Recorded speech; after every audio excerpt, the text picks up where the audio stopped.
Hey guys, we're here in Wisconsin and we're waiting for the snow, waiting for the snow, waiting for the snow. Well, it's here. I am in the middle of a blizzard right now, trying to get all this stuff taken care of. Been going at it since it started snowing, and as you can see, I have quite the ice beard going on.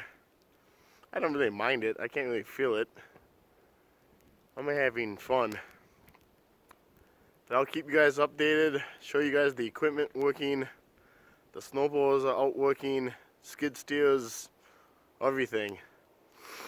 And right now I'd say we got probably 7 inches of snow on the ground, and we got another 7 to 8 inches coming.